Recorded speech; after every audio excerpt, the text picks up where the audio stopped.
میرے محترم دوستوں اور بھائیوں، 12 ربیع الاول کی تاریخ یاد، یہ تاریخ جو مشہور کی گئی ہے کہ حضور پاک صلی اللہ علیہ وسلم اس دنیا میں تشریف لائے تھے، اس تاریخ میں تو محققین یہ فرماتے ہیں کہ تحقیق سے یہ بات ثابت ہوئی ہے کہ حضور پاک صلی اللہ علیہ وآلہ وسلم کی ولادت مبارک 12 ربیع الاول نہیں ہے، 8 ربیع الاول یا 9 ربیع الاول آقا نامدار کی ولادت ہے۔ آپ صلی اللہ علیہ وآلہ وسلم نے 23 سالہ دور نبوت، جس میں 13 سال مکی نبوت والے، چونکہ آپ کو نبوت ملی تھی 40 سال کی عمر پر، 40 سال پورا کرنے کے بعد بعثت کا آپ نے اعلان فرمایا۔ ویسے تو آپ نے فرمایا میں اس ٹائم سے نبی ہوں جب آدم علیہ السلام کا خمیر مٹی اور گارے میں پڑا ہوا تھا، میں اس وقت سے نبی ہوں۔ لیکن جو آپ نے اپنے نبوت کا اعلان کیا، بعثت کا اعلان فرمایا، اس وقت آپ کی عمر مبارک 40 سال پورے ہو چکے تھے۔ تو آپ نے نبوت کا اعلان فرمایا، 13 سال مکہ مکرمہ میں آپ نے دعوت اور دین کا کام فرمایا۔ قرآن کریم کی آیتیں نازل ہوتی تھیں، اور اس کے بعد مکہ مکرمہ میں جب مخالفت شدت پکڑ گئی اور انہوں نے آپ صلی اللہ علیہ وسلم کے قتل کا منصوبہ بنایا، اور 200 لوگ ننگی تلواریں لے کر حضور پاک کے گھر کا محاصرہ کر گئے،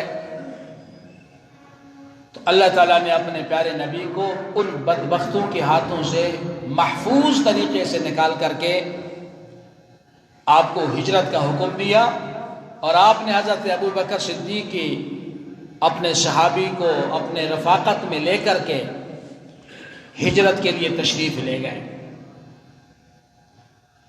پھر آپ مدینہ منورہ میں 10 سال رہے،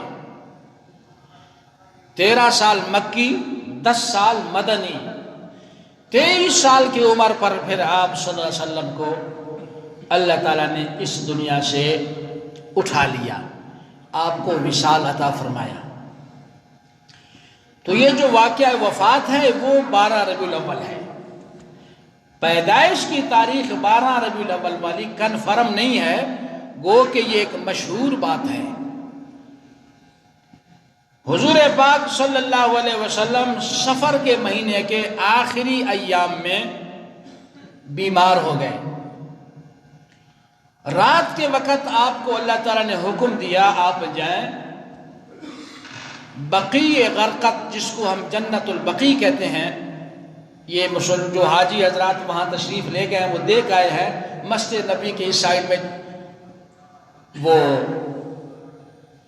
قبرستان ہے جس میں غالباً 10,000 صحابہ کرام کی قبریں ہیں۔ اس کے علاوہ امام مالک رحمۃ اللہ علیہ کی قبر بھی وہیں پہ ہے۔ حضور پاک صلی اللہ علیہ وسلم کے چھوٹے بیٹے چھوٹی عمر میں فوت ہوئے تھے، ان کی قبریں بھی وہی ہیں۔ اور اسی طرح حضور پاک صلی اللہ علیہ وسلم کے نواسہ حضرت حسن کا قبر مبارک بھی وہیں پہ ہے۔ اس کے علاوہ بھی کئی اولیاء اللہ کی قبریں ہیں، بی بی فاطمہ رضی اللہ تعالیٰ عنہ کی قبر بھی وہیں پہ ہے، اور حضور پاک کے جو بیٹے ہیں ابراہیم، بعض فرماتے ہیں یہیں پہ ہیں۔ بہرحال حضور پاک کو اللہ نے حکم دیا کہ ان کے لیے پھر جا کر کے دعا مانگیں، بقیع غرقد سے اٹھ کر کے غزوہ احد میں جو شہید ہوئے تھے ان شہداء کے لیے۔ حضور پاک دعا مانگ کر کے واپس جب آئے تو راستے میں آپ کے سر مبارک پہ درد شروع ہو گیا۔ گھر میں جب آئے تو بی بی عائشہ صدیقہ کے سر میں بھی درد تھا۔ بی بی عائشہ کہنے لگی واہ راسا ہو، واہ راسا ہو، ہائے میرے سر کی تکلیف۔ حضور پاک صلی اللہ علیہ وسلم نے فرمایا بی بی عائشہ تو کیا کہہ رہی ہے؟ واہ راسا ہو، سر میں تو میرے جو تکلیف ہے۔ بہرحال حضور پاک صلی اللہ علیہ وسلم بیمار ہو گئے، پھر آپ کو بخار شروع ہوا، کافی دنوں تک آپ کو بخار ہوا، شدید بخار ہوتا تھا۔ آپ صلی اللہ علیہ وسلم اس بخار کی حالت میں بھی مسجد نبوی میں تشریف لاتے تھے، نماز پڑھا کر کے پھر جاتے تھے۔ پھر حضور پاک صلی اللہ علیہ وسلم بدھ والے دن، جمعرات والے دن یا اتوار والے دن آپ نے آخری فجر کی نماز پڑھائی، اور آپ نے فجر کی نماز میں مغرب کی نماز پڑھائی، سورہ والمرسلات کی تلاوت فرمائی۔ اس کے بعد حضور پاک صلی اللہ علیہ وسلم جب گھر تشریف لائے تو بیماری میں اضافہ ہو گیا۔ آخری ایام میں 1-2 دن باقی تھے، بعض فرماتے ہیں جس دن آپ کی وصال ہوئی اسی دن آپ نے اپنے حجرہ مبارک سے چادر کو، کپڑے کو یوں ہٹا لیا، سارے مسلمان آپ کے انتظار میں مسجد نبی میں بیٹھے تھے۔ وہ صحابہ کہتے ہیں ایسے نور چمکا جیسے سورج طلوع ہوا۔ حضور پاک نے اپنے صحابہ کو دیکھ کر کے آپ مسکرائے اور پھر آپ نے کپڑے کو چھوڑ دیا۔ اس سے پہلے جب آپ بیمار زیادہ تھے تو آپ نے فرمایا، آپ بے ہوش ہوتے تھے، جب ہوش میں آتے غشی ہونے کے بعد فرماتے تھے پانی لاؤ، بی بی عائشہ پانی لاتی، آپ اپنے جسم مبارک پر پانی ڈالتے۔ فرمایا آیا نماز لوگ پڑھ چکے ہیں؟ کہ نہیں۔ فرمایا پھر پانی لاؤ، پانی سے غسل فرماتے یا وضو فرماتے تو آپ پر غشی طاری ہو جاتی۔ آخر آپ نے فرمایا مروا ابا بکر فلیصلی بالناس، اب میں نہیں جا سکتا، ابو بکر سے کہہ دو لوگوں کو نماز پڑھا دیں۔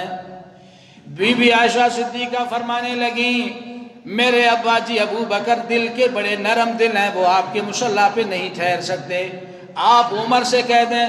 فرمایا نہیں، مروا ابا بکر فلیصلی بالناس، ابو بکر سے کہہ دو وہی نماز پڑھیں۔ ابو بکر صدیق نے نماز پڑھائی تو آپ اسی حالت میں تشریف لائے، ابو بکر صدیق کے کنارے پہ ٹھہر گئے۔ خیر 12 ربیع الاول کے دن صبح صادق کے بعد کچھ آپ کو افاقہ ہو گیا، اس کے بعد پھر طبیعت خراب ہو گئی۔ بی بی عائشہ صدیقہ فرماتے ہیں حضور پاک میرے گود میں آپ کا سر مبارک میرے سینے کے ساتھ، میں پیچھے سے تکیہ لگائی ہوئی تھی، تو اتنے میں میرے بھائی عبد الرحمن آئے، ان کے ہاتھ میں مسواک دے کر کے حضور پاک نے اشارہ کیا، میں نے مسواک لے کر کے اپنے دانتوں سے چبا کر کے نرم کر کے حضور پاک کو دیا اور حضور پاک نے مسواک فرمایا۔ یہ مسواک اتنی اہم سنت ہے، اللہ کے پیارے نبی صلی اللہ علیہ وسلم نے فرمایا مسواک رب کو راضی کرتا ہے، منہ کو صاف رکھتا ہے۔ السواک مرضات للرب، یہ رب کو راضی کرنے والی چیز ہے۔ تو بی بی عائشہ فرماتی تھی مجھے اس بات پر فخر ہے، آخری میرے زبان کا تھوک اس مسواک پہ لگا تھا، اسی مسواک کو آقا نامدار نے چبایا، آخری غذا گویا کہ میرے لعاب دہن حضور پاک کے لعاب دہن کے ساتھ مل گیا۔ خیر حضور پاک صلی اللہ علیہ وسلم نے فرمایا اللہم فی الرفیق الاعلی، اے اللہ میں تو رفیق اعلیٰ مانگتا ہوں۔ بی بی عائشہ فرماتی ہیں میں سمجھ گیا، چونکہ ہر نبی سے آخر میں پوچھا جاتا ہے کیا مرضی ہے، دنیا میں رہنا چاہتے ہو یا اللہ سے ملنا چاہتے ہو۔ جب اللہ کے پیارے نبی آہستہ آواز میں فرما رہے تھے کہ میں اللہ سے ملنا چاہتا ہوں، تو مجھے سمجھ آ گئی کہ اب اللہ تعالیٰ نے ان سے جو معلوم کیا، میرے پیارے حبیب نے اللہ سے ملنے کو پسند کیا۔ اور حضور پاک صلی اللہ علیہ وسلم 12 ربیع الاول کو سوموار کے دن زوال کے ٹائم یا چاشت کے ٹائم آپ نے اس دنیا کو چھوڑ دیا۔ ابو بکر صدیق جب آئے، حضور پاک صلی اللہ علیہ وسلم یمنی چادر ان کے اوپر ڈالا ہوا تھا، چادر ہٹایا، رو پڑے اور حضور پاک کے چہرے مبارک پر جھک پڑے اور حضور پاک کا بوسہ لے کر کہنے لگے تلک حیا و میتا، آپ کی زندگی اور آپ کی موت برابر ہے۔ باہر جب نکلے صحابہ کرام دھاڑے مار کر کے رو رہے ہیں، کوئی بے ہوش ہو رہا ہے، کوئی گر رہا ہے، کوئی مجنونہ باتیں کر رہا ہے، حضرت عمر نے تلوار ہاتھ میں لے رکھا ہے، جو یہ کہے کہ محمد صلی اللہ علیہ وسلم فوت ہو گئے، میں اس منافق کی گردن اڑا دوں گا۔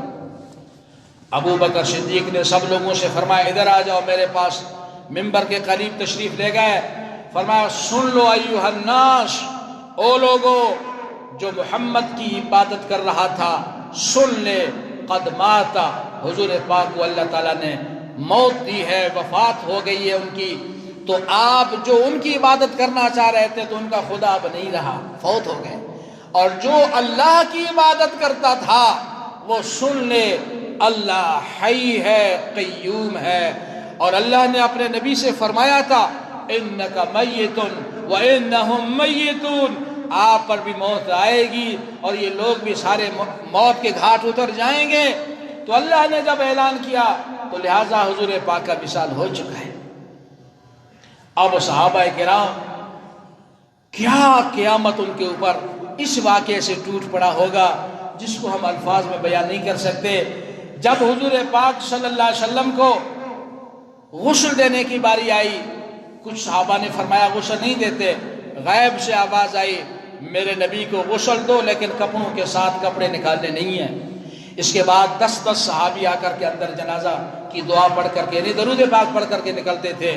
70,000 صحابہ نے یوں درود کے پڑھتے ہوئے جنازہ پڑھ کر کے نکلے، فرشتوں نے آ کے جنازہ پڑھا۔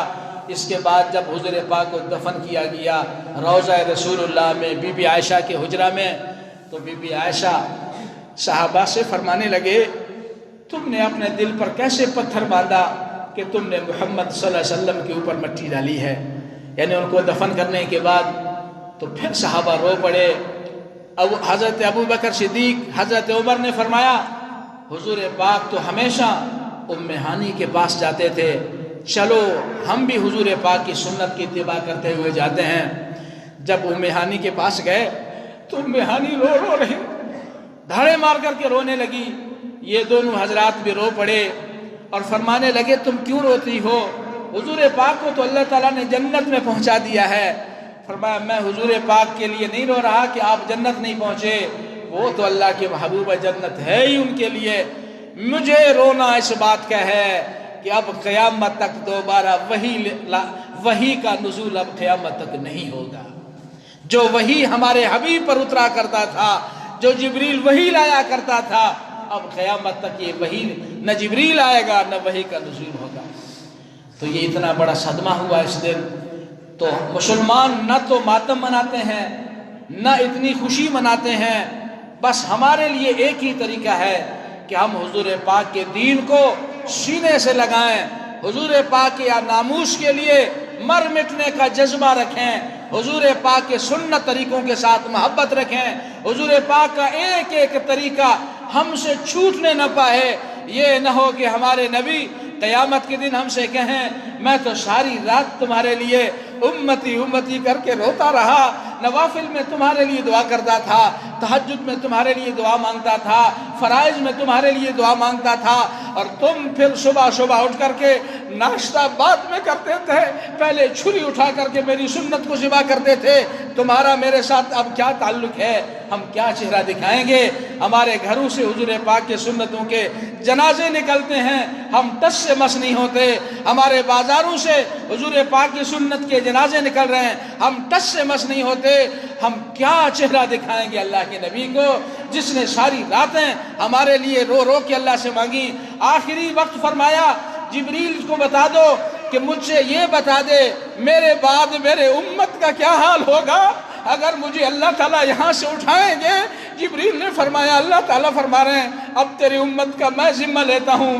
فرمایا جب میرے رب نے میری امت کا ذمہ لے لیا، اللہم فی الرفیق الاعلیٰ، پھر رب مجھے اپنے پاس بلا لے وے۔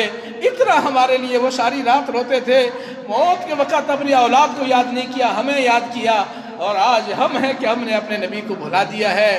ہمارے رسم و رواج نبی کے طریقوں سے خلاف، ہماری شادی بیاہ نبی کے طریقے کے خلاف، ہماری غم شادی نبی کے طریقے کے خلاف، ہمارا کاروبار، ہمارا معیشت، ہمارے رواج، ہمارے فیصلے، ہمارے ترکہ میراث، سارے کام نبی علیہ السلام کے خلاف ہیں۔